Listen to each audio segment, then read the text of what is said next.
سالیں شو مارنے کے لیے نہیں دے رہا، سمجھانے کے لیے کہ میں کہنا کیا چاہ رہا ہوں. وہ جو مشین ہوتی ہے نا، یہ وہ جوش ہوتا ہے، کبھی یوں یوں آدمی کر رہا ہے، کبھی ڈولے شولے. تو ہم نے کہا یار جم خانہ جانے کے بجائے بہتر ہے کیا کرو، گھر میں مشین لا کے رکھ لو. خریدی ویٹ مشینیں، صحن میں لا کے رکھ لی. توفیق اب تک بولو نہیں، کیونکہ ماحول ہی نہیں ہے. ماحول میں انسان کام کر لیتا ہے نا. جم میں ایک ماحول ہوتا ہے، سبھی کر رہے ہوتے ہیں تو آدمی کا دل چاہتا ہے چلو 2-4 ڈنڈ ہم بھی پیل لیں. تو وہ اتنی پیسے جمع کر کر کے ایک شوق میں مشینیں بڑی لا کے رکھی ہیں. اب کیا ہے کہ وہ 1 سال ہو گیا استعمال میں نہیں آئی. اب شیطان کہہ رہا ہے بھائی آ جائیں گی استعمال میں، کل سے شروع کر دو. میں نے شیطان کو بول دیا کہ اب سزا یہ ہے کہ یہ مال نکلے گا یہاں سے. اب یہ گھر میں نہیں، وہ نکل جائے گا. اب میں یہاں کوئی بولی تھوڑی لگا رہا ہوں کہ کتنے کا دوں گا. لوگ کہیں گے اچھا مولوی صاحب کو مشینیں بیچنی تھی، پورا بیان اس چکر میں کیا ہے. وہ جس کو بیچنی ہے اس سے بات ہو گئی ہے، اور اس کو بھی دھمکی دے دی ہے کہ اگر تو نہیں اٹھا کے لے کر گیا نا 3-4 دنوں کے اندر کباڑ والے کو دے دوں گا. میں بتا رہا ہوں گھر سے نکالوں. 1 سال بہت ہوتا ہے، بہت مہلت دے دی اپنے آپ کو. اب اگر دوبارہ کسی وقت خیال آیا نا کہ گھر میں ایکسرسائز کرنی ہے، دوبارہ پیسہ لگا کے خریدوں گا میں. لیکن اب اس کی ہمت ہوگی نہیں. جب ایک دفعہ اتنے پیسے انسان کے برباد ہو جاتے ہیں تو دوبارہ ہمت نہیں ہوتی. 1 سال بہت ہے مہلت دینے کے لیے. تو بھائی نہیں ہو رہا ہے اس کا مطلب 1 سال تجربہ ہو گیا. بھائی گھر میں آدمی جاتا ہے تو یہ کام ہوتے ہی نہیں اس سے. گھر میں تو بچے پکڑ لیتے ہیں. آپ کو انڈے لینے کے لیے بھیجا تھا، آپ جناب ایسی خالی ہاتھ آ رہے ہیں، اور یہ اس کام کے لیے بھیجا تھا. گھر کے 10 مسائل ہیں، گھر میں نہیں ہوتے یہ کام. باہر کچھ لوگ کرتے بھی ہیں، لیکن ہم نے 1 سال تجربہ کر کے دیکھ لیا بھائی ہمارے بس کا کام نہیں ہے. اور بدنامی الگ ہو رہی ہے. جو گھر میں آتا ہے وہ سمجھتا ہے پتہ نہیں ہے کیا کوئی مسٹر پاکستان ہے یہ آدمی. مشینیں ایسی لگی ہوئی ہیں جیسے پتہ نہیں کیا. یہ ڈولے تو اس حساب سے کہہ رہے ہیں، نظر نہیں آ رہے یہ جا کہاں رہے ہیں. مشینیں ایسی لگائی ہوئی ہیں، آپ آگے ہمارا صحن دو. آپ بولو ارے بھائی مفتی صاحب تو ماشاءاللہ. تو بدنامی الگ ہو رہی ہے. تو اس کا حل کیا ہے؟ اور آج میرا ارادہ تھا ایک کباڑ والے کو میں فون کروں کہ یہ مشین بندے اٹھا کے نہیں لے کے جا رہے جن کو بیچنی ہے، تو اس کو وزن کے حساب سے بیچ دے بھائی. تو لوہے کا جو وزن ہوتا ہے نا. اور میرا ارادہ تھا آج. تو میں نے کہا ایک مہلت اور دے دوں جس سے بات ہوئی ہے کہ بھائی لے جا، ورنہ میں کباڑ میں بیچ دوں گا. میں نقصان کر دوں گا مگر میں یہ ٹینشن گھر میں نہیں پالوں گا. میں یہ سامان گھر میں جمع کر کر کے رکھنا یہ زیادہ ٹینشن کی چیز ہے بنسبت آپ اپنا کچھ مالی نقصان کر لیں. یہ زیادہ نقصان دہ چیز ہے. اس سے دل میں محبت پیدا ہوتی ہے دنیا کی. تو گھر میں آپ نے کیا کرنا ہے بھائی، فریج جا کے آج کھولیں ہے بھائی، کھولیں آج فریج اور سب چیزیں نکال کے باہر پھینک دیں. بولیں بیگم اب نئے سرے سے فریج میں چیزیں آئیں گی، ٹھیک ہے. تو بولیں بیگم سے یہ اتنا بڑا فریج میں نے تمہارے بیٹھنے کے لیے نہیں بنایا، یہ ضرورت کے لیے بنایا میں نے. تو اور سب گھروں میں یہی ہو رہا ہے. میں تو یہاں بیٹھ کے باتیں کر رہا ہوں نا، ہمارا کبھی فریج کھولیں گے پتہ نہیں کیا کیا نکلے گا اس سے. تو میں نصیحت ہی کر سکتا ہے انسان. ہاں تو ہمارے تو 3 فریج کھولیں گے تو وہ اس میں پتہ نہیں کیا کیا بھرا ہوا ہے. یہ تو میں باتیں کر رہا ہوں، میں کوئی دعوے تھوڑی کر رہا ہوں کہ ہمارے یہاں بالکل ایک چیز بالکل شریعت کے حساب سے چل رہی ہے. تو ہمیں بھی یہ شکایت ہے، لیکن بہت مشکل ہوتا ہے سمجھانا. پولیس بھی نہیں سمجھا سکتی بھائی گھر میں کسی کو. ہمارے تو گھر والے کہتے ہیں یہ فریج چھوٹا پڑ رہا ہے، ایک اور چاہیے. میں نے کہا ایک اور؟ میں اس سے بیزار آیا ہوا ہوں، ایک اور فریج کہاں سے ملے گا؟ تو وہ تو آپ لاتے رہو، ایک اور کیا 4 فریج اور لا کے رکھ دو، وہ بھی بھر جائیں گے. اور آج کل تو گرمیاں ہیں، اے سی کی ٹھنڈک اتنی کافی نہیں ہوتی، بچے بھی اس میں سونا شروع کر دیں گے. فریج کبھی نہیں بھرے گا. جتنے بڑے بڑے فریج لے لو وہ کم ہی پڑیں گے. آپ جب تک قناعت پہ نہیں آؤ گے ہمارا پیٹ بھر نہیں سکتا. نبی نے فرمایا کہ انسان کا پیٹ قبر کی مٹی کے علاوہ کوئی چیز نہیں بھرے گی. توند اس وقت جا کے بھرے گی ہماری جب مریں گے نا اور مٹی جانا شروع ہوگی. پھر ہم کہیں گے اب نہ مجھے فریج چاہیے، نہ مجھے گاڑی چاہیے، نہ مجھے گھر چاہیے. میں ایکچولی سکون سے ہوں، بس مجھے تمیز سے سونے دو یہاں آرام سے. تو اس لیے بھائی گھروں سے کیا کرنا ہے، بیگم کے علاوہ بچوں کے علاوہ جتنی چیزیں ہیں ٹھیک ہے آہستہ آہستہ نکالنا شروع کریں. تو یہ بھی مال جمع کرنے میں داخل ہے. یہ جو آپ نے اتنا سامان گھر میں ہم نے اکٹھا، برتن پورے سال استعمال نہیں ہوتے، ڈنر سیٹ رکھا ہوا ہے جی نہیں ہو رہے تو صدقہ کرو، اس کو نکالو بھائی. اس کی سزا یہ ہے کہ مارکیٹ سے کیا کرو، اس کو شارٹ کرو. تو یہ بھی ایک حب دنیا کی علامت ہے، دنیا کی محبت کی علامت. اسلام میں جتنا فوکس نماز کو کیا گیا ہے کسی حکم کو نہیں کیا گیا. اچھا ہمارا مسئلہ کیا ہے کہ نماز عبادت مقصودہ میں سے. دیکھیں شریعت میں 2 طرح کی عبادتیں ہیں. ایک عبادت تو وہ ہے جو خود مقصود نہیں ہوتی بلکہ اس سے مقصد کوئی دوسرا کام ہوتا ہے، جیسے وضو. یہ بذات خود مقصود نہیں ہے بلکہ وضو کا مقصد کیا ہے، نماز پڑھنا آپ کے لیے حلال ہو جائے، جائز ہو جائے. اب کوئی سارا دن بیٹھ کے وضو ہی کرتا رہے، نماز نہ پڑھے تو اس کو ہم بے وقوف کہیں گے. احرام کا بنیادی مقصد کیا ہے؟ احرام خود کوئی عبادت نہیں ہے لیکن عمرہ یا حج کرنے کے لیے آپ کو احرام کی حالت میں آنا ضروری ہے. اس احرام کی حالت میں آئے بغیر آپ نہ حج کر سکتے ہو اور نہ عمرہ کر سکتے ہیں آپ. اس لیے ان کو شرط کہا جاتا ہے. شرط کہتے ہیں کسی بھی چیز کا خارج وہ اس کے اندر نہ ہو. نماز کے ارکان کیا ہیں؟ قیام ہے، رکوع ہے، سجدہ ہے، تلاوت کرنا. وضو نماز کے ارکان میں سے نہیں ہے بلکہ نماز سے باہر کی چیز ہے. اس لیے ہم کہتے ہیں وضو نماز کی شرطوں میں سے ہے. پاک ہونا، صاف ہونا، جسم کا پاک ہونا، باوضو ہونا، یہ سب چیزیں نماز کی شرطوں میں سے ہیں.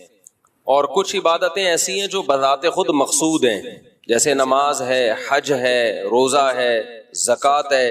اگر آپ نے نماز نہیں پڑھنی تو آپ پر وضو بھی لازم نہیں ہے. لوگ ہم سے مسئلہ پوچھتے ہیں غسل فرض ہو گیا، کیا رات کو فوراً غسل کرنا ضروری ہے؟ کیا غسل کیے بغیر ہم سو سکتے ہیں؟ تو اس کا جواب کیا ہے بھائی؟ غسل فرض ہے نماز پڑھنے کے لیے. تو اگر آپ نے رات کو عشاء کی نماز نہیں پڑھی ہے تو پھر تو فوراً غسل فرض ہے تاکہ آپ کے لیے عشاء کی نماز حلال ہو جائے. اور اگر آپ نے نماز پڑھ لی ہے تو فجر کی نماز میں بھی 5 6 7 8 گھنٹے باقی ہیں تو فوری غسل کرنا فرض نہیں ہے، کیونکہ غسل عبادت مقصودہ میں سے نہیں ہے. غسل جو فرض غسل ہوتا ہے وہ کیا اس لیے جاتا ہے تاکہ آپ کے لیے فجر کی نماز پڑھنا حلال ہو جائے. تبھی جو پوستی لوگ ہیں فجر پڑھتے ہی نہیں ہیں، وہ 11 بجے اٹھ کے غسل کر رہے ہوتے ہیں. اور زیادہ پوستی پن پہ آپ آ جائیں تو کرتے ہی نہیں ہیں. تبھی غیر مسلموں میں یہ غسل جنابت نہیں ہوتا. جو غیر مسلم لوگ ہیں ان میں غسل جنابت نہیں ہوتا کیونکہ انہوں نے نماز ہی نہیں پڑھنی ہوتی. ویسے ہی وہ صاف ستھرے ہونے کے لیے بات لے لیں تو ان کی مرضی ہے، نہیں لیں تو بھی کہتے ہیں کیا ہے بس چلو بس پورا مہینہ گزر جاتا ہے. تبھی اسلام میں حکم یہ ہے کہ جب کوئی غیر مسلم اسلام قبول کرے تو اس کو غسل کرایا جائے، کیونکہ ہو سکتا ہے اس پہ غسل فرض ہو اور اس نے نہ کیا ہو. تو غسل ہو گیا، وضو ہو گیا، یہ ان کی فرضیت کیوں ہے؟ تاکہ آپ کے لیے عبادت جو نماز ہے وہ آپ ادائیگی کر سکیں. تو اب اس کو سمجھیں کہ عبادت مقصودہ بہر صورت کرنی ہی کرنی ہے. جہاد کس میں داخل ہے؟ عبادت مقصودہ میں ہے یا غیر مقصودہ میں؟ بولو نہ غیر مقصودہ میں. وہ بذات خود مقصود نہیں ہے. بذات خود مقصد کیا ہے؟ اللہ کا دین غالب ہو جائے، دشمن کا شر ٹوٹ جائے. تو اگر دشمن کا شر ویسے ہی ٹوٹ گیا، صلح ہو گئی اور دشمن نے ہتھیار ڈال دیے تو شریعت بلا وجہ لڑائی کا حکم نہیں دیتی. بلکہ جہاد کے بارے میں جب ہم اصول فقہ کی کتابیں پڑھتے ہیں تو اس میں لکھا ہوا ہے کہ جہاد بذات خود، یعنی اول نظر میں دیکھا جائے، اول نظر میں، میرے اتنے سے بیان کو کلپ کاٹ کے نہ کوئی بنا دے، اتنی سی بات کو نہ چلا دیتے ہیں لوگ، پوری بات نہیں کر رہے ہوتے.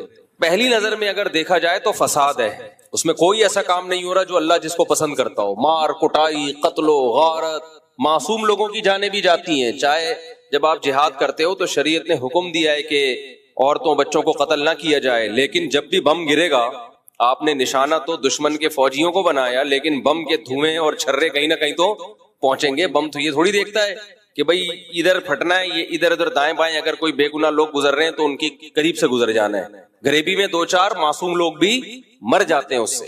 تو انسانیت قتل ہوتی ہے، اس میں لوگ معذور ہو جاتے ہیں، گھر اجڑ جاتے ہیں. تو اس لیے علماء جو اصول فقہ کی کتابیں جنہوں نے صدیوں پہلے لکھی ہیں وہ کہتے ہیں جہاد میں تو خون خرابہ ہے اور اللہ کو زمین میں فساد پسند نہیں ہے، کسی بھی درجے میں پسند نہیں ہے. لیکن یہی جہاد بہت بڑی عبادت ہے جب فساد ختم کرنے کے لیے ہو، جب فساد ختم کرنے کے لیے. کیوں؟ وجہ اس کی یہ کہ اگر یہ جہاد نہیں ہوگا تو خون خرابہ رکے گا تھوڑی، اس سے بڑا خون خرابہ ہوگا. ابھی قریب میں اس کی مثال ہے، انہوں نے فائرنگ شروع کر دی، پڑوسیوں نے میزائل داغنا شروع کر دیے. ہم اگر کہتے بھائی جہاد تو فساد ہے، ہم اگر بم برسائیں گے ماریں گے تو یہ نہ ہو جائے وہ نہ ہو جائے، تو بہتر یہی ہے کہ کچھ نہ کیا جائے. تو ادھر کچھ ہو نہ ہو، ہم اب تک اس دنیا کی مارکیٹ سے شارٹ ہو چکے ہو. لوگ کہتے کہ جی ایک مسجد تھی جہاں مفتی صاحب کا بیان ہوا کرتا تھا. آپ کہہ سکتے ہیں یوٹیوبر بتا رہے ہوتے، یوٹیوبر بھی جا چکے ہوتے. اتنا فساد ہوتا ہے جب. اس لیے جہاد عبادت غیر مقصودہ ہے، مقصودہ نہیں ہے، لیکن ہے بہت بڑی عبادت. جب فرض ہو جائے تو بہت ثواب ہے اس میں. تو یہی وجہ ہے کہ نبی صلی اللہ علیہ وسلم کو جہاں جہاد کیے بغیر غلبہ مل گیا وہاں آپ نے جہاد نہیں کیا. طائف والے آئے، انہوں نے کہا ہم لڑنا نہیں چاہتے، آپ سے صلح کرنا چاہتے ہیں اور ہم آپ کے مذہب کو بھی قبول کر رہے ہیں، اسلام کو بھی، لیکن چند چیزیں جو ہے اس پہ کمپرومائز کریں. تو جو اسلام کی بنیادی چیزیں تھیں اس پہ تو آپ نے کمپرومائز نہیں کیا. جیسے انہوں نے کہا ہم شراب ہمارے لیے حلال ہوگی, فرمایا نہیں یہ نہیں ہو سکتا, یہ تو اسلام کی بیسک چیزیں ہیں نا, یہ نہیں ہو سکتا. ایک قبیلے سے آپ کا معاہدہ ہوا, انہوں نے کہا کہ ہم جو جزیہ دیں گے لیکن اس کو جزیہ کا نام نہیں دیں گے. تو حضرت عمر نے فرمایا ہم اس کو جزیہ سمجھیں گے, تم اس کو کچھ بھی نام دے دو, نام میں کچھ بھی نہیں رکھا, آپ اس کو کوئی بھی نام دے دو. تو آج ہمارے دینداروں میں ایک مسئلہ یہ بھی ہے کہ وہ ایک چیز کو پکڑ کے بیٹھ جاتے ہیں, یہ نہیں دیکھتے کہ شریعت کا اس سے مقصد کیا تھا. دو انتہائیں ہیں ہماری سوسائٹی میں. ایک انتہا تو ان اسکالرز کی ہے جنہوں نے دین کا بیڑا ہی غرق کر دیا. انہوں نے جو عبادت مقصودہ تھی اس میں بھی تحریف کر دی. انہوں نے کہا ایکچولی روزے کا حکم تو اصل میں اس لیے تھا کہ تمہارے اندر تقوی پیدا ہو. تو ایکچولی وہ صبح سے میں نے چائے نہیں پی, ایک دفعہ بن کے آئی چائے, دوبارہ میں نے بھیجی ہے اس لیے دیر ہو گئی, دوبارہ ڈانٹ کے بھیجی ہے. اس کو چائے بولتے ہیں, میرے بچے نے بنائی چائے, میں نے اس کو چائے بولتے ہیں, اب بنا کے لائے چائے. یہ کٹ کر دینا, بیان سے کٹ کر دینا. وہ ایک میم دیکھی آپ لوگوں نے, ایک میم بڑی آ رہی, مجھے بڑے مزے آتی لگتی ہے. ایک لمبی لمبی پھینک رہا, دوسرا ایسے سڑپے مار کے چائے پی رہا ہے اور ایسے لگ رہا ہے جیسے بہت غور سے اس کی بات سن رہا ہے, اور وہ بڑی لمبی پھینک رہا ہوتا ہے. بھائی ویڈیو نہیں بنایا نا, بس جزاک. تو ایک غربت میں, انتہائی غربت میں حضرت فرماتے ہیں میں یہ نہیں سمجھتا تھا کہ مجھے صبر کا ثواب حاصل کرنا ہے. نا فرمائے تو بڑا خطرناک ہو جائے گا. جب کوئی ٹینشن میں ہوتا ہے تو ہم کہتے ہیں صبر کرو ثواب ملے گا, ایسا ہی ہوتا ہے نا. تو حضرت فرماتے ہیں اس غربت میں یہ نہیں سوچتا تھا کہ میں صبر کروں گا تو ثواب ملے گا. فرمایا نا, مجھے تو لگتا تھا اگر میں نے یہ سوچا کہ میں صبر کروں گا تو یہ تو گناہ ملے گا, کیونکہ صبر تو مصیبتوں پر ہوتا ہے. تو اللہ نے مجھے مصیبت میں رکھا بھی نہیں تو صبر کس بات کا. تو فرماتے تھے میں یہ سوچتا تھا کہ میرے اللہ کا اتنا فضل, وہ میرا 2 وقت روٹی مجھے دے دیتا ہے, 2 وقت کی روٹی مجھے بولو بھائی مل جاتی. فرماتے ہیں میرا گھر بھی ذرا غریب علاقے میں تھا, دور تھوڑا لوگوں سے. تو فرماتے میں سوچتا تھا بادشاہ ہمیشہ پبلک سے ذرا ہٹ کے رہتے ہیں. اسٹائل ہے ہمارا, پبلک میں نہیں رہیں گے, تھوڑا سا ہٹ کے, مزاج شاہانہ ہے نا. لیکن اس حالت میں بھی ایسا شاہانہ مزاج, ایسے رہتے تھے لوگ آ کے قرضہ مانگا کرتے تھے حضرت سے. وہ سمجھتے تھے بہت بڑا اسٹیٹ ہے کوئی. اور حضرت کو گرینری کا شوق تھا, پودے لگانے کا شوق تھا. تو پودے لگانے کے بعد نا پانی دینے کے لیے وہ نہیں, خریدنے کے پیسے نہیں تھے, وہ نہیں پودوں کو پانی دیتے, وہ کیا ہوتا ہے فوارہ ہوتا ہے نا. کہتے ہیں ہم نے پھر جگاڑ کر کے کیلیں ٹھوک ٹھوک کے ایک اپنا گھر میں فوارہ بنایا ہوا تھا. ٹھیک ہے نا. تو پھر جب اللہ نے پیسہ دیا تو پھر ہٹو بچوں. پھر یہ نہیں کہ دیکھو کنجوس, دیر آر 2 ٹائپس آف کنجوس. یہ دیر آر 2 ٹائپ بہت جگہوں پہ میرے بیان میں آج کل آ رہا ہے, اس سے یاد رہ جاتا ہے. انگلش میں کنجوس کو کیا کہتے ہیں؟ مائزر. اردو میں کیا کہتے ہیں؟ کنجوس. اور کوئی لفظ نہیں ہے. عربی چونکہ بلیغ زبان ہے نا, تو عربی میں دیر آر 2 ٹائپس آف کنجوسز. کنجوس لوگوں کی کتنی ٹائپس ہیں؟ 2. ایک کو بخیل کہا جاتا ہے اور ایک کو شحیح. شین حلوے والی ہے, پھر حلوے والی ہے. یہ آسانی سے سمجھ میں آتی ہے, حلوے والی ہے آسانی سے سمجھ میں آ جاتی ہے نا. ہاں بولتا تو سمجھ میں نہیں آ رہا ہوتا. اس کو کہتے ہیں شحیح. بخیل کہتے ہیں اپنی دولت پہ سانپ بن کے بیٹھ گیا, لوگوں پہ بالکل بھی خرچ نہیں کرتا, بخودی میں لگا رہتا ہے. کنجوس شحیح یعنی شح کہتے ہیں کم بخت اپنے اوپر بھی خرچ نہ کر رہا ہو, ہے بھائی. ایک تو ہوتا ہے نا پبلک کے لیے سخی نہیں ہے, سارا بچا بچا کے خود ہی کھاتا رہتا ہے. جیسے وہ ایک کنجوس باپ تھا. یہ قصے جو پہلے سے بیان سن رہے ہیں انہوں نے بہت دفعہ سن لیے ہوں گے, نئے لوگ آتے ہیں تو سنانے میں کوئی حرج نہیں ہے. عرب میں نا باپ دادا کی شاعری پہ فخر کا رواج بہت زیادہ تھا. باپ دادا کی شاعری پہ فخر کہ میرے ابا ایسے, وہ کہتے ہیں میرے ابا ایسے. تو ایک شاعر نے اپنے باپ کی سخاوت شاعری میں بیان کی اور مقابلہ جیت گیا کہ میرے ابا ایسے سخی, کبھی دسترخوان نہیں لپیٹا گیا ان کا, اور دیگ ہمیشہ چولہوں پہ جلتی رہتی تھی, اور لوگوں کا تانتا. ایسی شاعری کی ہے کہ مقابلہ جیت گیا بھائی. ایک دن ایک بندہ اس کے گھر میں ملنے کے لیے آیا, تو دیکھا کہ اس کا جو ابا ہے نا, جس کی سخاوت بیان کر کے یہ مقابلہ جیتا تھا, اس ابا کو دیکھا کہ بکری کے تھن سے منہ لگا کے دودھ پی رہا ہے. ٹھیک. اس نے بولا یار یہ آپ کے ابا کیا کر رہے ہیں؟ اس نے کہا اصل میں ابا میرے جو ہے نا, یہ جب گلاس میں دودھ نکالیں گے تو دھار کی آواز سن کے بچے آ جائیں گے دودھ مانگنے, اپنے ہی بچے ابا کے, دوسرے بھائی ہیں ان کے. تو میرے ابا کو یہ پسند نہیں ہے کہ یہ دودھ بچے پئیں, اس لیے بچوں کو آواز نہ جائے تو ڈائریکٹ تھنوں سے دودھ لگا کے پئیں. کہہ رہے ہیں یہ وہ ابا ہیں جن کی سخاوت بیان کر کے میں نے مقابلہ جیتا ہے. لیکن یہ ابا بخیل تھا, شحیح نہیں تھا. اپنے اوپر تو خرچ کر رہا ہے نا کہ چلو بچوں پہ نہیں کھلا رہا, کم بخت خود ہی پی رہا ہے سارا دودھ. وہ دیسی گھی والا بھی سنانا پڑے گا یار, کیا کرے یار. وہ ایک کنجوس, جلدی جلدی سناؤں گا, جو کئی دفعہ لوگوں نے سنا وہ پھر بور ہو جاتے ہیں. ایک کنجوس دیسی گھی لے کر آیا, ڈبہ لے کر آیا, تو بچوں سے کہا کہ اس کو کھولنا نہیں ہے, ڈبے سے لگا لگا کے کھاؤ نا, کیونکہ باہر بھی چکنائی ہوتی ہے نا. جب یہ ڈبہ بالکل چکنائی ختم ہو جائے گی نا, پھر ڈبہ کھلے گا اندر سے. اسی دوران اس کا سفر ہوا تو اس نے اس خطرے سے کہ ڈبہ بچے کھول نہ لے, الماری میں لاکر میں ڈبہ بند کر کے چلا گیا. 1 مہینے بعد آیا, بچوں سے پوچھا دیسی گھی تو نہیں, ڈبہ تو نہیں کھولا؟ نہیں ابا. پھر کیا کرتے تھے؟ ابو الماری سے روٹی لگا لگا کے کھاتے تھے. ایک تھپڑ مارا ان کو, کہہ رہے کم بہت کچھ دن گھی کے بغیر صبر نہیں کر سکتے. اٹ از کالڈ کنجوس. یہ شحیح نہیں ہے, کیونکہ خود تو استعمال کرے گا نا, چپ چپ کے کھائے گا. تو وہ بھی جو بکری کے تھنوں سے منہ لگا کے دودھ پی رہا ہے, کم از کم خود تو پی رہا ہے نا. اور کنجوس کی جو سپرلیٹو ڈگری ہے وہ یہ ہے کہ خود بھی نہ پیے کہ دودھ کم نہ ہو جائے. تھنوں میں دودھ جمع ہوتے ہیں, وہ نے دے رہا ہے یار کہیں کم نہ ہو جائے, پھر 2 قطرے نکالے کہیں سوکھ نہ جائے, بس اتنا. تو یہ آج معاشرے میں, پہلے تو ہم ان چیزوں کو لطیفہ اور مذاق سمجھتے تھے, لیکن جب آدمی چلتا پھرتا ہے نا, دیکھو ہم نے تو 8-10 سال علماء کے ساتھ گزارے, پبلک سے ہمارا ریلیشن ہی ختم ہو گیا تھا. جب مدرسوں میں گئے نا وہ سارے دوستیاں یاریاں چھوٹ گئی, بالکل ایک علماء صلحاء کے ساتھ بیٹھنا, ان کی سخاوتیں ہم نے اتنی دیکھی ہم حیران ہوتے تھے. جب پبلک میں دوبارہ جانا ہوا نا تو پھر ایک عجیب ماحول نظر آیا کہ یار یہ کیا ہو رہا ہے. تو ہم نے ایسے لوگ بھی دیکھے دوسروں پہ خرچ نہیں کرتے, اور ایسے بھی دیکھے جو اپنی جان پہ بھی خرچ کرنے کے لیے تیار نہیں ہے. بچاؤ بچاؤ بچاؤ بچاؤ. بھائی تو خرید لے گاڑی یار, کیا جا رہا ہے, اچھی گاڑی میں گھوم لے بھائی. تو اچھے لوگ بھی ملتے ہیں. ایک صاحب کا وزن ذرا زیادہ تھا, وہ گاڑی میں 2 سیٹیں بک کراتے تھے جب بھی بس میں جانا ہوتا نا. تو مجھے کہنے لگے یار میں تھوڑا سا بھاری ہوں تو مجھے چپک کے بیٹھنا پڑتا ہے, تو پچھلی آدھی سیٹ میں لے لیتا ہوں. ڈرائیور سے بولتا ہوں اس پہ 2-3 بندوں سے زیادہ نہیں بیٹھیں گے, میں ڈبل ٹکٹ دیا ہے. مجھے اچھا لگا. انہوں نے کہا یار سہولت کے لیے انسان پیسے کماتا ہے تو سفر تو تمیز سے گزر جائے نا. تو پیسے خرچ کرنا سیکھو اللہ کے بندو. جو کام پیسوں سے ہو سکتا ہے وہ خود نہیں کرو, ٹھیک ہے نا. جو اللہ نے اگر دیا ہے پیسہ, خود کچھ اور کر لو, پھر ٹائم بچاؤ اپنا. تو میری عادت پتہ ہے کیا ہے, میرے پاس اگر پیسے ہوتے ہیں تو میں اپنا ٹائم کو بچانے کی بڑی فکر کرتا ہوں. ابھی گاڑی پنچر تھی, پنچر بھی نہیں ہوا کم تھی, تو میں نے کسی سے کہا یار تو ڈلوا کے لے آ. میرے دل میں سوچا اس کو زیادہ پیسے دے دوں گا میں, جتنا ان کے بنتے ہیں تھوڑے سے کیا ہو جائیں گے, کہ یہ کام بھی انہیں سے لے لو یار, اپنا ٹائم میں کسی اور چیز میں لگا لو, ٹھیک ہے نا. اگر ہیں اللہ نے دی ہیں, بعض دفعہ ہوتے ہیں بعض دفعہ نہیں بھی ہوتے ہیں, آدمی خود ہی دھکا لگا کے بائک کو کسیٹ کے لے جا رہا ہوتا ہے تو وہ بھی ٹھیک ہے.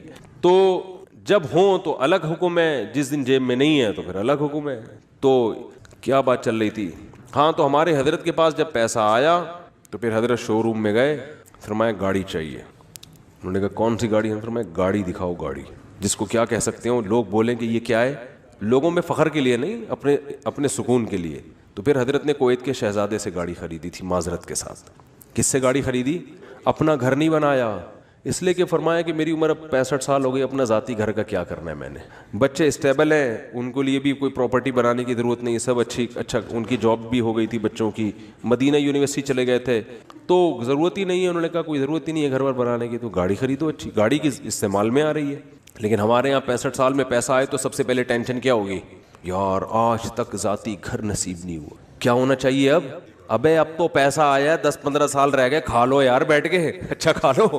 ساری ٹینشن لے کے بحریہ ٹاؤن میں مکان کی فکر میں لگا دے گا وہ. یعنی پیسہ آنے کے بعد ٹینشن ختم ہونے کے بجائے بڑھ جاتی ہے ٹینشن. تو پھر آخر میں جب بہت اللہ نے پیسہ دے دیا تو پھر حضرت نے اپنی اہلیہ کے لیے ایک فلیٹ خرید لیا تھا کہ میرے انتقال کے بعد ان کے لیے پاس کوئی کیا ہو ٹھکانہ. خود نہیں شفٹ ہوئے اس میں کہ میں جب انتقال ہو جائے گا تو یہ یہاں رہ لیں گی. تو اللہ نے اتنا دے دیا, انہوں نے کہا چلو ایک فلیٹ ان کے لیے لے لیتے ہیں, دنیا سے جانے کے بعد ان کے پاس کیا ہوگا, ایک ٹھکانہ ہو جائے گا. تو آسان زندگیاں ان لوگوں نے گزاری.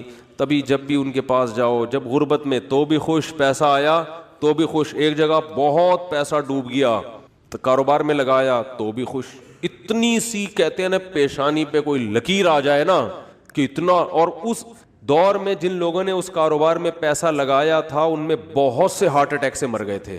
ضیاء الحق کے دور میں الائنس کا ایک بزنس آیا تھا, کمپنی تھی, جو بڑے بوڑھے لوگ ہیں ان سے پوچھیں آپ, اسلامی مزاربت کے نام سے شروع کیا انہوں نے, اور لوگوں کے لاکھوں کروڑوں روپے ڈوب گئے تھے, بہت سے لوگ ہارٹ اٹیک سے مر گئے.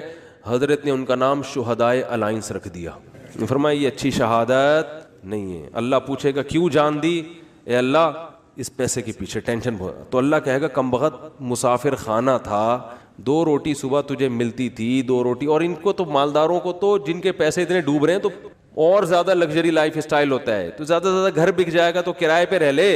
اڑے W11 میں سیٹ نہ ملے تو لٹک کے سفر کر لو یار, کیا جا رہا ہے, سفر ہی ہے نا, آگے اسٹیشن پہ آگے اڈے پہ اتر جانا ہے. اب آپ کو چونکہ سیٹ نہیں ملی, اب آپ گئے ڈرائیور کے پاس, بولے ابے مجھے بس کے نیچے دے کے مار دے یا گولی سے ماروں گا. مسافر خانہ ہے میرے بھائی, بیٹھنے کی جگہ مل جائے بہت اچھا, نہیں تو لٹک کے. دیکھو سفر سمجھتے ہیں نا, تو انگوٹھا ٹکانے کی جگہ مل جائے نا, اس پہ بھی لوگ سفر کر لیتے ہیں. کنڈکٹر سے بول لیتے ہیں تو بس ہٹ جا تھوڑا سا, اتنا سا پاؤں ٹکانے کی جگہ مل جائے بھائی, اگلے اڈے پہ اترنا ہے. ہمارے ساتھ تو ایسا, ہم تو جب آج کل تو میں تھوڑا مشہور ہو گیا ہوں تو کہیں جا نہیں سکتا ایسے, ورنہ W11 کا جو مزہ ہے وہ اب اللہ جنت میں لے جائے تو W11 میں سفر ضرور کریں گے وہاں پہ. اب تھوڑا مشہور ہو گئے تو وہ سب پہچان جاتے ہیں, پھر ایک بڑا مسئلہ ہو جاتا ہے. تو ورنہ ہم نے تو بہت دفعہ ایسے سفر کیا ہے, جا رہے ہیں تو چلو جی سیٹ پہ جگہ مل گئی ٹھیک ہے, نہیں تو پائیدان پہ لٹک کے, نہیں تو پیچھے کھڑے ہو جاؤ, بس چھت پہ بیٹھ جاؤ, انجوائے کرو. کیسا مزہ آ رہا تھا, چھت پہ بیٹھے ہوئے جا رہے ہیں. تو کہاں سے کہاں بات چلی گئی. تو جو میں یہ پورا واقعہ اس پہ سنا رہا تھا, ہمارے حضرت کیوں اپنے آپ کو اتنا مالدار سمجھتے تھے, کیوں سمجھتے تھے؟ اس لیے کہ حضرت فرماتے تھے جو بیسک بنیادی ضرورتیں اللہ نے پوری کر دیں, اور بہت سوں کے پاس تو یہ بھی نہیں ہے. گھر تو ہے نا سر چھپانے کو, چاہے کرائے پر ہو, ہے تو نا, بہت سے تو روڈ پہ سو رہے ہیں. کیا حالات ہیں لوگوں کے گھروں میں, جا کے دیکھو پتہ چلتا ہے کیسی خطرناک بیماریاں لگی ہوئی ہیں. تو اسلام نے ہمیں, جو میں آیت پڑھ رہا تھا اس میں یہ بتایا کہ تم اس خوش فہمی میں مت رہو کہ جس حالت میں آج ہو ہمیشہ اسی حالت میں رہو گے. اللہ نے تم سے ایسا کوئی ایگریمنٹ نہیں کیا ہے. تو اب کرنا کیا ہے؟ عمل کو فوکس کرنا ہے, عمل. تو اللہ تعالیٰ نے قرآن میں کیا فرمایا کہ کسی کتاب میں نہیں لکھا. ہاں, تو اب مسئلہ یہ ہے کہ جس خوشی میں انسان ہوتا ہے اس میں اللہ کو بھول جاتا ہے وہ. تو اسی خوشی میں اللہ کو یاد رکھنا ہے. اس کا فائدہ یہ ہوگا کہ جب کوئی ٹینشن کا معاملہ آئے گا تو پھر اللہ آپ کو یاد رکھے گا. کیسے یاد رکھے گا؟ یا تو وہ ٹینشن دور کر دے گا, یا اس ٹینشن میں اللہ آپ کو صبر کی توفیق دے گا, حوصلہ دے دے گا اللہ آپ کو. خودکشی کے خیالات نہیں آئیں گے آپ کے دل میں. پیغمبروں کی سیرت اٹھا کے دیکھیں, کیسے کیسے غموں میں زندگی گزری, مگر ان غموں میں بھی انہوں نے ڈپریشن کی گولیاں بولو نہیں کھائی ہیں. ہمیشہ ان کی زبان سے اچھے الفاظ نکل رہے ہیں. اعلم من اللہ ما لا تعلمون, میں اللہ کے بارے میں وہ کچھ جانتا ہوں جو تم نہیں جانتے. یعقوب علیہ السلام کہہ رہے ہیں. ایوب علیہ السلام نے بیماری میں ایسا صبر کر کے دکھایا, اللہ فرماتے ہیں نعم العبد, کیا خوب بندہ تھا, کیا کتنے خوش قسمت کہ اللہ آخری کتاب میں آیتیں نازل کر رہا ہے کہ ایوب کیا خوب بندہ تھا, کیا خوب بندہ تھا.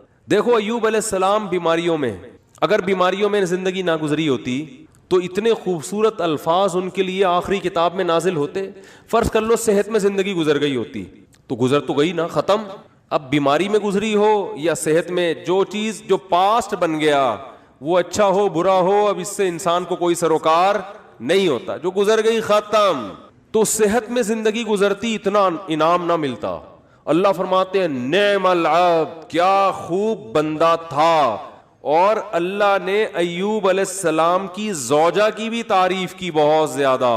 ایوب علیہ السلام جب بہت شدید بیمار تھے نا, تو عام طور پر کیا ہوتا ہے, بیگم صاحبہ خدمت کرتی ہے, میرے میاں کیا ہو گئے, بیمار ہو گئے, کوئی بات نہیں, 1 دن خدمت 2 دن خدمت, اس کے بعد کہے گی بھائی جان چھڑاؤ, میری کیا ہو گئی ہے, بولو نا, شادی ہو گئی ہے. آج کل مارکیٹ میں جو میرا بیان خواتین سن رہی ہیں ان کے علاوہ کی بات کر رہا ہوں, ان کے ساتھ یہی مسئلہ ہو رہا ہے کہ میاں بے روزگار ہو گیا, بیمار ہو گیا, تو اب بھائی جب شریک حیات کا مطلب کیا ہوتا ہے, زندگی بھر آپ کے ساتھ شریک. نکاح میں اور زنا میں تو یہی فرق ہے نا بنیادی. شریک حیات کا مطلب یہ ہے کیا خوشی اور غم میں آپ کے ساتھ, آپ بھی اس کے ساتھ. دیکھو شادی سے پہلے کوئی فالٹ سامنے آ گیا, نہیں کرو شادی, آپ کو اختیار ہے. جو فالٹ شادی کے بعد پیدا ہو رہا ہے وہ تو پھر آپ کی قسمت ہے نا. ارے عورت کی شادی ہوئی, میاں سے اگلے دن ایکسیڈنٹ ہوا, لنگڑا ہو گیا, تو اب ہو گیا, وہ قسمت ہے, برداشت کرو, کیا خیال ہے, ٹھیک ہے نا. یار سمجھ میں نہیں آ رہی بات. دیکھو ایک آدمی نے نکاح کا پیغام بھیجا, پہلے سے پاؤں سے معذور تھا, عورت لڑکی والوں نے اس بیس پہ ریجیکٹ کر دیا. ان کا حق ہے, کر سکتے ہیں, لیکن بالکل صحیح فٹ فاٹ رخصتی بھی ہو گئی. اگلے دن خوشی میں بائک میلیاں لگاتا ہوا جا رہا ہے کہ میری شادی ہو گئی اور رخصتی بھی ہو گئی. ہو سکتا ہے گرے, ٹانگ کی ہڈی ٹوٹ گئی. اب یہ تھوڑی کہ عورت کھلا لے کے بھاگ جائے کہ میری تو لنگڑے سے شادی ہوئی ہے. شادی ہو کے لنگڑا ہوا ہے, لنگڑے سے شادی نہیں ہوئی. اس طرح آپ کی شادی ہوئی, پہلے سے پتہ چلا بیگم کے ساتھ یہ مسائل ہیں, نہ کرو شادی. بھیا آپ کس نے کہا ہے؟ صحیح تھی, نکاح کے بعد بیماری ہو گئی, ٹھیک ہے نا, کوئی مسئلہ کھڑا ہو گیا, تو اب عزت دار آدمی اس بیس پہ ڈیورس نہیں دیتا, بلکہ دعائیں کراتا ہے. مولوی صاحب میری زوجہ کے لیے دعا کریں, اللہ صحت عطا فرمائے. اولاد نہیں ہو رہی, دعا کریں اللہ صحت عطا فرمائے, ٹھیک ہے نا. زبان میں لکنت پیدا ہو گئی ہے, دعا کریں اللہ. تو میں تو ان کو کہتا ہوں اگر لکنت پیدا ہو گئی ہے تو بڑا فائدہ ہے تمہارا, کیونکہ جتنی دیر میں وہ برا بلا کہے گی نا, اتنی دیر میں آپ کام نمٹا کے آ جاؤ سارے. ٹھیک ہے نا, وہ ابھی اسٹارٹ لے گی آپ کو سمجھانا, اتنی دیر میں آپ کیا کرو, ذہن تیار کر کے آ جاؤ کہ یہ الٹا سیدھا بولنے والی ہے تو برداشت کرنا ہے. تو وہ اچھا اس پہ بھی ایک دو تین چٹکلیں, لیکن وہ زیادہ ہو جائیں گے. تو اب مسئلہ یہ ہے کہ عزت دار آدمی کیا کرے گا, اس کو اپنی قسمت سمجھ کے برداشت. ہاں اختیاری فالٹ ہے تو ایک الگ بات ہے نا, قدرتی فالٹ نہیں ہوا بلکہ اپنے اختیار سے کچھ غلط کر رہی ہو تو ایک الگ بات ہے. بھئی یہ تو قدرت کی طرف سے اس کی ٹانگ ٹوٹ گئی, اس کو لکوا ہو گیا, اس کو فالج ہو گیا. تو آج تک یہی ہوتا آ رہا ہے, ہم نے دیکھا ہے بیوی کو فالج ہو گیا تو مرد اب اس کو رکھ رہا ہے, بھئی اس کی خدمت کر رہا ہے, علاج کر رہا ہے, لوگوں سے دعا کروا رہا ہے, یار میری بیگم کے لیے دعا کرو. ایسے موقع پہ عزت دار آدمی طلاق نہیں دیتا, وہ کہتا ہے بھائی اب برداشت کرو یار, میری قسمت ہے. تو عورت بھی برداشت کرتی تھی پہلے زمانے میں, آدمی بھی برداشت کرتا تھا. اب دونوں نے برداشت کرنا چھوڑ دیا ہے. کیوں؟ دنیا ہی کو اصل بنا لیا ہے. سارے مزے کہاں اڑانے ہیں؟ دنیا میں. اب دنیا کو ہی اصل بنا لیا ہے تو اب بس ہر چیز کیا ہونی چاہیے؟ پرفیکٹ, ایک دم موقع کی رپورٹ ہونی چاہیے ہر معاملے میں. تو یہ تو بھائی گوروں کا نظریہ ہے, یہ مسلمان کا نہیں ہے. تو میں ایوب علیہ السلام کا بتا رہا تھا کہ وہ شدید بیماری میں, وہ بیماری کیا تھی اس کا تفسیر میں کوئی ذکر نہیں ملتا نہ حدیث میں, بس کوئی بہت سخت بیماری تھی جس میں بہت طویل عرصے مبتلا رہے ہیں. تو اللہ نے ان کی زوجہ کی بھی کبھی خیال کیا. ان کی زوجہ نے اپنے میاں کی کئی سال خدمت کی, کئی سال خدمت کی ہے. تو اب کیا ہوا کہ ایک دن خدمت میں تھوڑی سی کوتاہی ہوئی تو حضرت ایوب علیہ السلام کو غصہ آ گیا, اور انہوں نے کہا کہ میں اگر ٹھیک ہو گیا نا میں تجھے 100 ڈنڈے ماروں گا. صحیح ہے نا, کیونکہ بیمار آدمی چڑچڑا ہو جاتا ہے نا, تھوڑا سا اس میں برداشت کم ہو جاتی ہے. اب بیچاری بیوی اتنی خدمت کر رہی ہے لیکن تھوڑی سی کوتاہی ہوئی تو ان کو غصہ آ گیا. انہوں نے کہا کہ اللہ کی قسم میں ٹھیک ہو گیا تو 100 ڈنڈے ماروں گا. تو اللہ نے ٹھیک کر دیا. اب پیغمبر پریشان کہ اتنی نیک بیوی جس نے اتنی خدمت کی, وہ کہ اس کو 100 ڈنڈے ماروں گا, تو بولے کہ ٹھیک نہ ہوتے تو ہی اچھا تھا بھائی. ٹھیک ہے. تو قرآن کے الفاظ دیکھو, خذ بیدک ضغثا فاضرب به ولا تحنس. اے پیغمبر آپ قسم بھی نہیں توڑ سکتے, آپ تو پیغمبر ہیں, اور بیوی اتنی نیک ہے اس کو مارنے کی اجازت نہیں ہے, اس کو آپ نے 100 ڈنڈے نہیں مارنے. اب قسم پوری کرنے کے لیے ایک جھاڑو لیں جس میں 100 تنکے وہ ایک ہی دفعہ لگا دیں. ویسے تو ایک یوں کر کے بھی لگانا بھی وہ ہے, لیکن جب بیوی کو پتہ چلے گا اللہ نے میرے لیے میرے میاں کو یہ ہیلا بتایا ہے, تو یہ جھاڑو لگانا یہ عزت دی جا رہی ہے. یہ کس کی طرف سے ہیلا بتایا جا رہا ہے؟ بولو بھائی, اللہ کی طرف سے. آج بہت سے لوگ کہتے ہیں قرآن و حدیث میں ہیلے بالکل بھی نہیں ہے, مولویوں نے. بھائی ہیلوں کی بھی 2 قسمیں ہوتی ہیں, ایک جائز ہیلے اور ایک ناجائز ہیلے. ایک صاحب ٹی وی میں آ رہے تھے رمضان میں, وہ کہہ رہے تھے مولویوں نے ہیلے ویلے بہت نکالے ہوئے ہیں, ہر چیز کے ادھر سے ہیلا ادھر سے ہیلا, اور یہ سب بنی اسرائیل نے بھی ہیلے کر کے مچھلیاں پکڑی ہیں. تو میں نے کہا یار میں ان کے سامنے بیٹھا ہوتا تو میں کہتا آپ کو بنی اسرائیل کے ہیلے تو ذہن میں آ رہے ہیں جو اللہ نے خود ایوب علیہ السلام کو ہیلے بتائے. اس لیے دین فقہا سے سیکھو. یہ جو نئے نئے فنٹر بن رہے ہیں نا آج کل, ان سے دین نہ سیکھو. یہ ایک طرف کی دلیل جانتے ہیں, دوسرا ان کو پتہ ہی نہیں ہوتا. سود سے بچنے کے ہیلے نکالے ہوئے, تو سود سے بچنے کے ہیلے تو عین مطلوب ہیں. ایسا ہیلا جس سے سود سے بچ جاؤ, یہ تو شریعت چاہتی ہے. یہ وہ ہیلا تھوڑی ہے جو بنی اسرائیل نے کیا تھا مچھلیاں پکڑنے کے لیے. تو ہیلے there are 2 types of ہیلے. ایک ہیلا جو حرام سے بچاتا ہے, ایک ہیلا جو حرام میں ڈالتا ہے آپ کو. دونوں میں فرق ہے. سود سے بچنے کے لیے جو ہیلے کیے جاتے ہیں وہ سود سے بچنے کے لیے جاتے ہیں, چونکہ سود حرام ہے تو سود سے بچنے کے لیے کا مطلب حرام سے بچنے کے لیے. اور ایک ہیلا وہ ہوتا ہے جو حرام میں آپ کو مبتلا کر دیتا ہے. تو بیوی کو مارنا کوئی اچھا کام تو نہیں ہے نا اسلام میں. تو اللہ نے ایک نیک بیوی کو بچانے کے لیے ان کو ہیلا بتا دیا کہ بھائی ایک جھاڑو میں 100 تنکے لو، ایک ہی دفعہ میں لگا دو تو گویا 100 کوڑے لگ گئے، تو قسم بھی پوری ہو گئی، بیوی بچ گئی. تو یہ اللہ نے حضرت ایوب علیہ السلام کی وائف کو، ان کی زوجہ کو، ان کی اہلیہ کو اتنا پروٹوکول کیوں دیا کہ قرآن میں ان کا تذکرہ بھی کر دیا؟ یہ شوہر کی خدمت کی وجہ سے، شوہر کے ساتھ وفا کی وجہ سے. یاد رکھو آج عورتیں اپنے شوہر کی طرف سے جن آزمائشوں میں ہیں، جو قدرتی آزمائشیں، جو قدرت کی طرف، بے روزگاری اللہ کی طرف سے ہو جاتی ہے نا. بھائی میاں کا روزگار چھوٹ گیا، یہ تو اللہ ہے جس کو چاہتا ہے رزق کشادہ دیتا ہے، جس کی چاہتا ہے روزی بند کر دیتا ہے. وہ بیچارہ اپنی طرف سے محنت کر رہے ہیں لیکن بے روزگار ہو گیا، نئی کاروبار حرکت میں آ رہا، تو یہ اللہ کی طرف سے ہے. خود سے نالائق ہو تو ایک الگ بات ہے، اللہ کی طرف سے جو آزمائشیں میاں پہ آئیں تو عورت کو چاہیے ان آزمائشوں میں اس کا ساتھ دے، اسے ذہنی ٹارچر نہ کرے. کیونکہ بے روزگاری کی بیماری اتنی، بے روزگاری کا عیب اتنا بڑا نہیں ہے جتنا اس بیماری کا عیب ہے جس میں ایوب علیہ السلام مبتلا ہوئے تھے. کیونکہ اس میں تو کمانا ممکن ہی نہیں تھا اور اوپر سے خدمت بھی. سمجھا پا رہا ہوں اپنی بات کہ نہیں سمجھا پا رہا؟ اس میں خدمت بھی. تو وفا کرنی چاہیے، وفا. اور یہ جب تک آخرت سامنے نہیں ہوگی ان میں سے کوئی بھی کام نہیں ہو سکتا. ہمارے محلے میں ایک صاحب گزرے، ان کا انتقال ہو گیا، اللہ ان کی مغفرت فرمائے. ان کی زوجہ 15-20 سال بیمار رہی ہیں کسی سخت قسم کی نفسیاتی بیماری میں. اس بندے نے 15-20 سال اپنی زوجہ کی دن رات خدمت کی. وہ بیوی نہ بیچاری کھانا پکانے کے قابل، نہ برتن دھونے کے قابل ایسی بیماری میں، تو یہی اس کے لیے کھانا بھی پکا رہا ہے. اتنے پیسے نہیں ہوں گے کہ ملازم رکھو، یہی اس کے لیے بولو ساری خدمتیں کر رہا ہے. تو میں نے کہا یار اس کی تو ویسے ہی بیچارے کی بخشش ہو جائے گی. اللہ کہے گا تو نے کسی کی بیٹی کو رکھا گھر میں اس حالت میں بھی، اب وہ نہیں پکا سکتی بیچاری اور وہ نہ کپڑے دھو سکتی ہے اور یہ اتنے پیسہ بھی نہیں ہے کہ تو خود ہی کر رہا ہے سارے کام. تو یہ کوئی عیب کی بات بولو بھائی نہیں ہے. اپنی بیٹیوں کو سوچا کرو نا، آپ کی بیٹی کے مسائل ہو جائیں تو آپ چاہتے ہو یار سسرال والے برداشت کریں تو دوسروں کو بھی برداشت. ہاں جان بوجھ کر کوئی فالٹ ہے نا تو پھر میاں میں ہو تو ہم عورت کو مشورہ دیتے ہیں اس فالٹ کو صحیح کرو ورنہ پتلی گلی سے نکلو. ٹھیک ہے نا، کہ 10-20 سال اس فالٹ کو بہت خطرناک قسم کا اگر فالٹ ہے تو ایک الگ بات ہے. تو اللہ تعالیٰ نے قرآن مجید میں، اچھا بھائی بیان کے دوران خواتین باتیں کر رہی ہوتی ہیں، بالکل بھی مناسب نہیں ہے. کئی دفعہ شکایتیں آئی ہیں، بیان سننا چاہیے شوق سے. 2 خاتون جو تھیں 20 سال قید ہوئی ان کو ایک ہی وارڈ میں، 20 سال تک وہ باتیں کرتی رہیں. جب نکلی ہیں نا، جس دن رہائی ہوئی تو کہنی بہن کچھ باتیں رہ گئی ہیں، انشاءاللہ اگلے ہفتے ہماری ملاقات ہوگی تو اس کو کمپلیٹ کریں. تو یہاں جو خواتین آتی ہیں بھائی بیان کو فوکس کریں نا، آپ کے فائدے کی باتیں ہو رہی ہیں تو آپ کے دل میں میاؤں کی محبت ڈالی جا رہی ہے. ٹھیک ہے. تو اللہ نے کیا فرمایا کہ جس کنڈیشن میں آج ہو ضروری نہیں کہ کل بھی اسی کنڈیشن میں ہوگے، لہذا کیا کرنا ہے؟ اعمال کو فوکس کرنا ہے. اس عمل کا فائدہ کیا ہوگا کہ اللہ نہ کرے کل ٹینشن آئی بھی تو اس ٹینشن کو برداشت کرنا کیا ہو جائے گا؟ آسان.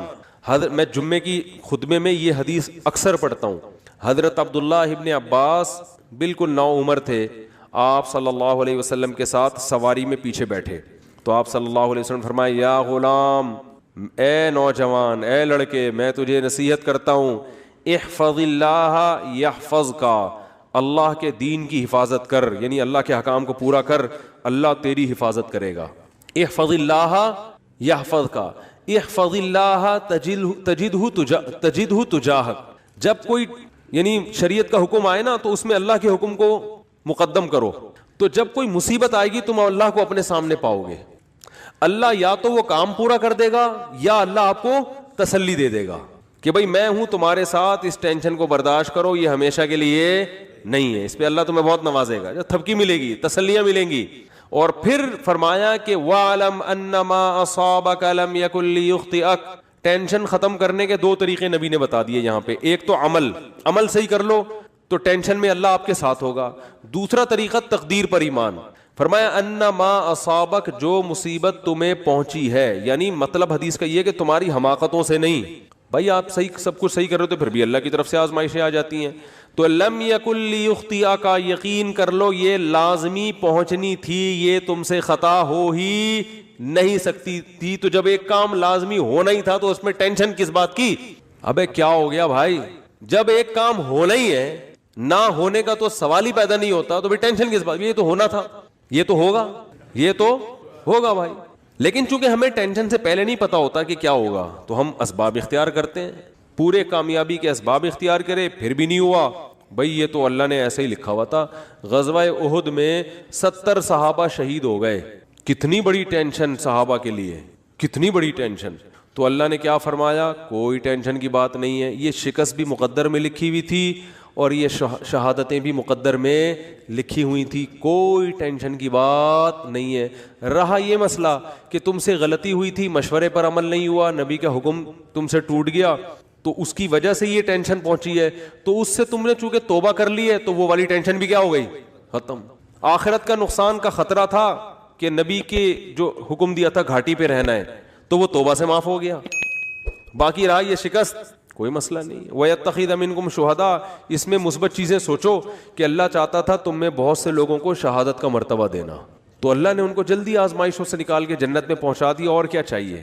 ایک انگریز نے اس آیت کے تحت لکھا ہے کہ محمد, وہ تو درود شریف نہیں لکھتے نا, اس نے تو محمد کا لفظ استعمال کیا, میں صلی اللہ علیہ وسلم. اس نے کہا محمد کے جو فرینڈ تھے نا, اس قسم کی چیزوں نے ان کو موٹیویٹ کیا تھا جس سے انہوں نے پوری دنیا پہ حکومت کی ہے, کہ شکست کھا کے بھی کیا کر رہے ہیں, کہہ رہے ہیں یہ تو ہونا ہی تھا, لہذا اس سے ٹینشن لینے کی بات نہیں ہے, اور یہ شہادت میں بھی خیر ہے تمہاری, آگے بڑھو, مایوسی ہے ہی نہیں.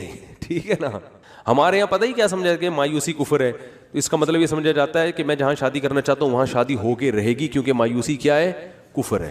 میں چاہتا ہوں میری 2 لاکھ روپے تنخواہ ہو تو 2 لاکھ ہوگی, کیونکہ مایوسی کفر ہے.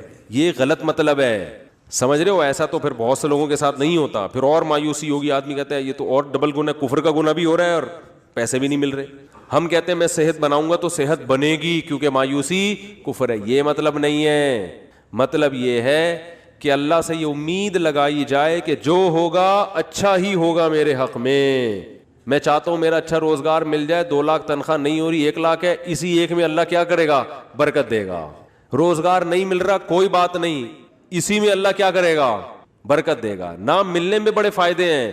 روزگار نہ ملنے سے ٹینشن ہوگی, ٹینشن میں اللہ یاد آئے گا, اللہ سے دعائیں مانگو گے, اس ٹینشن میں گناہ معاف ہوں گے, برداشت کی قوت پیدا ہوگی. بعض دفعہ زیادہ کھانے سے بھی مسئلے خراب ہو جاتے ہیں, پیٹ بھرے ہوئے ہوتے ہیں تو الٹے الٹے خیالات آنا شروع ہو جاتے ہیں انسان کو. ایوب علیہ السلام پریشان تھے نا بیماریوں میں, مایوس نہیں ہوئے, اس لیے کہ ان کو پتا تھا یہ میرے لیے کیا ہے, بہتر ہے. کتنا بہتر کہ قرآن میں آخری نبی پر آیت نازل ہوئی ہے, نعم العبد, ایوب کیا خوب بندہ تھا, کیسی زبردست بشارت دی اللہ نے. اللہ کا کلام غلط نہیں ہو سکتا, اور اللہ نے یہ نہیں کہا کہ ایوب اچھے تھے, نہ ایوب امتحان میں کامیاب ہو گئے, نہ نعمہ تعجب کا صیغہ ہے, گویا اللہ تعجب کر رہے ہیں, یار کیا خوب بندہ تھا. اللہ کو تعجب نہیں ہوتا, لیکن اللہ ہم سے ہماری زبان میں بات کر رہے ہیں کہ اگر کوئی ایوب کی قربانی اور اس کے صبر کو دیکھتا تو کہتا ہے بھائی یہ صبر کھوپڑی میں آنے والا نہیں ہے, یہ تو بہت ہی زبردست بندے ہیں اللہ کے. اتنا بڑا کامیابی کا سرٹیفکیٹ ان کو اس بیماری کی وجہ سے ملا. اور آج ذرا سی پریشانی آدمی 10 قسم کے, یہ میرے ساتھ ایسا کیوں ہو گیا, میرے ساتھ ایسا کیوں ہو گیا. اور آج کل یونیورسٹیوں میں ہوتا یہ ہے کہ ٹینشنوں میں خدا کا انکار کر دیتے ہیں. پہلے تو یہ تصور نہیں تھا. اب جو نئی نسل آ رہی ہے نا, فون کرتے ہیں مجھے, بتاتے ہیں میرے ساتھ یہ ہوا, میں تو اللہ کو مانتا ہی نہیں. میں کہتا ہوں یار یہ میرے سامنے اتنا جری ہے, عام حالات میں کیا کر رہا ہوگا.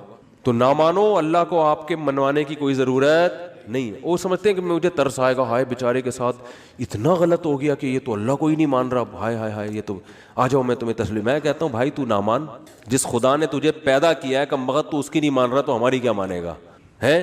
تو یہ جو ایتھیزم پھیل رہا ہے نا, اور میں نے آپ کو رپورٹ پیش کی تھی نا کہ ایتھیس میں خودکشی کا ریشو زیادہ ہے, کیونکہ ایتھیزم کی طرف جاتا انسان بہت مرتبہ, ہمیشہ نہیں, بہت مرتبہ عدم برداشت کی وجہ سے.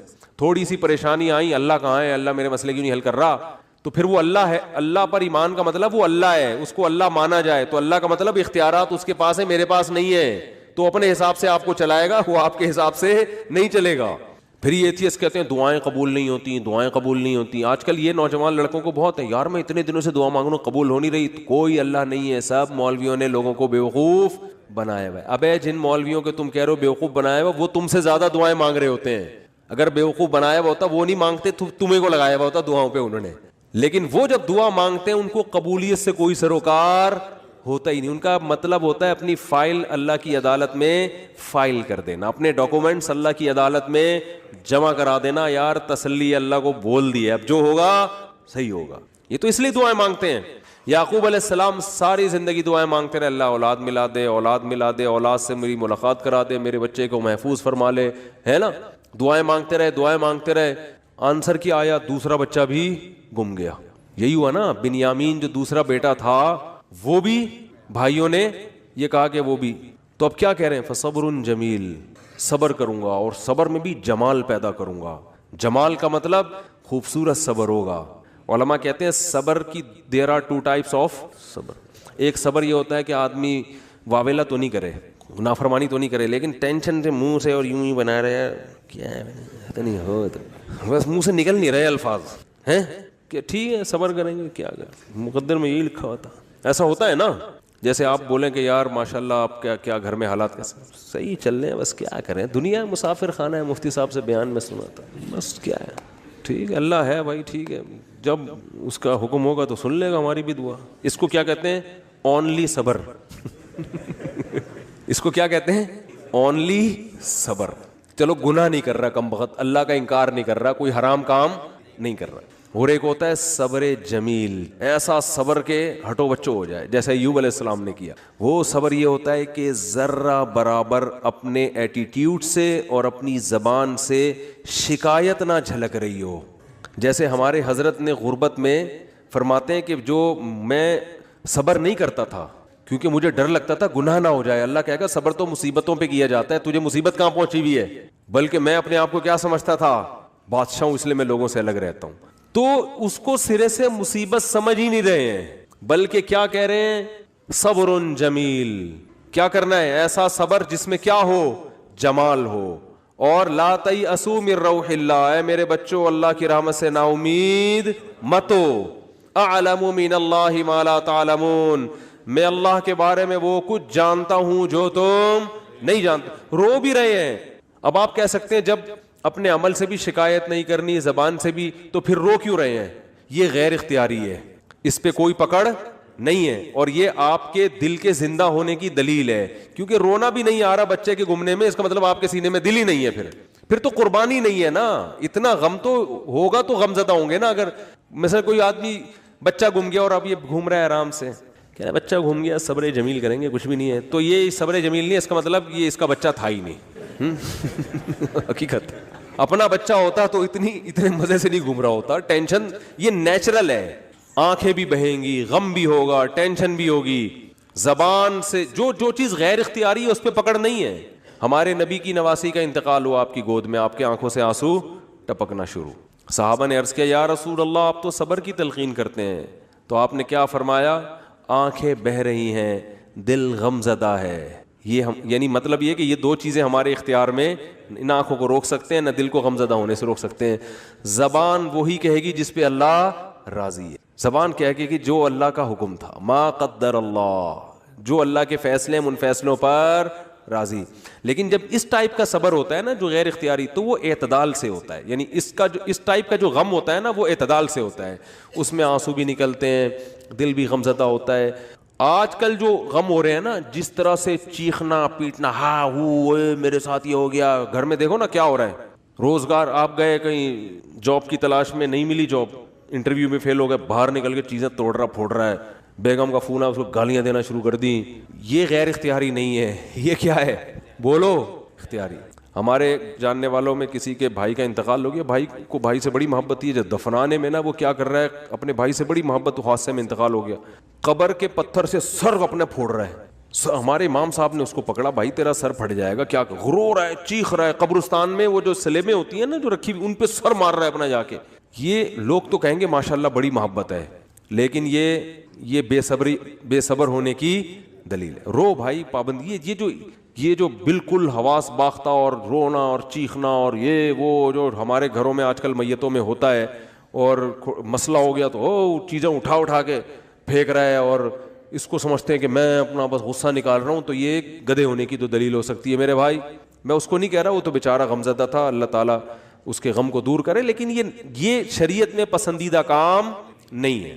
میتوں پہ چیخنا, میتوں سے لپٹ کے پاگلوں کی طرح رونا, بھائی بس رو آپ, جو اللہ نے آپ کو پرمیشن دی, اور یہ رونا اچھی علامت ہے کیونکہ یہ محبت کی دلیل ہے. اور آپ صلی اللہ علیہ وسلم نے ایسے موقع پہ یہ بھی فرمایا کہ یہ اللہ کی وہ رحمت ہے جو اللہ نے اپنے بندوں کے دلوں میں رکھ دی ہے. اسی محبت کی بیس پہ تو حقوق ادا ہوتے ہیں. اتنی بھی نہیں ہوگی تو پھر حقوق تھوڑی ادا ہوں گے. سمجھ میں نہیں آ رہی تو رہنے دو. اچھا آ رہی ہے الحمدللہ. تو بات کیا چل رہی تھی؟ صبر. ہاں یعقوب علیہ السلام دعائیں مانگ رہے ہیں میرا بیٹا مل جائے جہاں وہ اچھی حالت میں ہو. اور دعا قبول کیسے ہو رہی ہے؟ دوسرا بچہ بھی گم گیا. اب آج کل کوئی یونیورسٹی اور کالجز کے لڑکے ہیں, ان کو اتنے بڑے بڑے غم نہیں پہنچتے. ان کو یہی ہوتا ہے وہاں شادی کرنا چاہتے تھے نہیں ہوئی, حالانکہ رات کو اٹھ کے اتفاق سے اس دن دعا بھی مانگی تھی. زندگی میں پہلی دفعہ کیا کیا تھا؟ دعا مانگی تھی, دانت برش سے صاف کر لیے تھے, گٹکے اور چرس کی بدبو ختم کر کے اللہ سے دعا مانگی تھی. اس دن پی بھی نہیں تھی ہم نے. ٹھیک ہے نا. کوئی عمل اللہ کے سامنے دکھانے کے لیے بولو نہیں ہے. پھر دعا مانگ رہے ہیں اور چاہتے ہیں کہ فوراً سے پہلے قبول ہونی چاہیے, پھر ہم اللہ کو مانیں گے. اللہ نے کہا ہے غیب پر ایمان لے کر آؤ پھر میں مانوں گا. کیونکہ میرے بھائی ایسے تو آپ ڈی ایس پی کو بھی مانتے ہو, ایس ایچ او کو بھی مانتے ہو, کیونکہ آپ کو پتا ہے کہ ان کے پاس تو جو پاور ہے وہ تو نظر آتی ہے نا. ایسے تو سب محلے کے دادا کو بھی مانتے ہیں, یار اس سے جو بولو کام ہو جائے. اللہ کو ماننے کے لیے یہ ضروری ہے کہ اپنی فائل اللہ کے دفتر میں داخل کر دی, دعا قبول ہوئی تو بھی ٹھیک ہے, نہیں ہوئی تو بھی قبول ہی سمجھی جائے گی کہ قبول ہی ہوئی ہے. سمجھ رہے ہو؟ غیب پر ایمان. تو یعقوب علیہ السلام دعائیں مانگتے مانگتے مانگتے قبولیت کا کیا طریقہ ہوا؟ دوسرا بچہ بھی گم گیا. پھر بھی کیا کہہ رہے ہیں؟ انما اشکو بثی وحزنی الی اللہ, میں اپنا غم صرف اللہ سے بیان کرتا ہوں. یہ عبدیت ہے. دیکھو اتنا فنٹر بننا کہ اللہ کے سامنے بھی غم نہ بیان کرے, یہ صبر نہیں ہے, یہ فنٹر گیری کی کیا ہے. اگر کوئی غم ہے تو اللہ کے سامنے بیان کرے بھکاری بن کے. اللہ کو عبدیت پسند ہے. اللہ کو کیا پسند ہے؟ عبدیت. بعض لوگوں پہ تقوی کا ضرورت سے زیادہ مسالہ لگ جاتا ہے. اب وہ بیمار ہیں تو اللہ سے بھی نہیں کہہ رہے ہیں بیمار, وہ کہہ رہے ہیں میں تو بالکل ٹھیک ٹھاک فٹ فاٹ. تو اللہ سے نہیں, اللہ کے سامنے تو اللہ کو کیا پسند ہے؟ عارضی. تھوڑی بیماری ہو اللہ سے کہے اللہ یہ تھوڑی ہے مگر تو نے تو تھوڑی بیماری دی مگر میں اتنا کمزور ہوں, مجھے یہ تھوڑی بھی بہت ہے, اس کو بھی ختم کر دے. اے اللہ تو نے مجھے بہت رزق دیا, نعمتیں بہت ہیں, مگر میں اتنا نالائق ہوں نا, یہ بھی میری اپنی کنجوسی کی وجہ سے مجھے تھوڑا لگ رہا ہے, تھوڑا اور بڑھا دے. ٹھیک ہے نا. ناشکری نہ کرو, اللہ پہ تو بہت ہی دیا ہے. اپنی کمزوری بیان کرے آدمی کہ اللہ تو نے تو اتنا دیا مگر میں بہت نالائق, میں بہت کمزور. ہمارے حضرت گناہ سے بہت سخت بچا کرتے تھے, بہت زیادہ. کوئی پتہ چل جائے نا ناجائز ہے تو حضرت سے وہ کام نہیں کروا سکتا تھا کوئی کسی بھی طریقے سے. ناجائز تو کیا نامناسب کام بھی نہیں کروا سکتا تھا. ہمارے حضرت کا یہ مشہور تھا کہ کوئی کام جائز ہے مگر نامناسب ہے, علماء پہ سوٹ نہیں کرتا, وہ یہ ایک شریف آدمی پہ سوٹ نہیں کرتا, کچھ بھی کر لو حضرت نہیں کرتے تھے.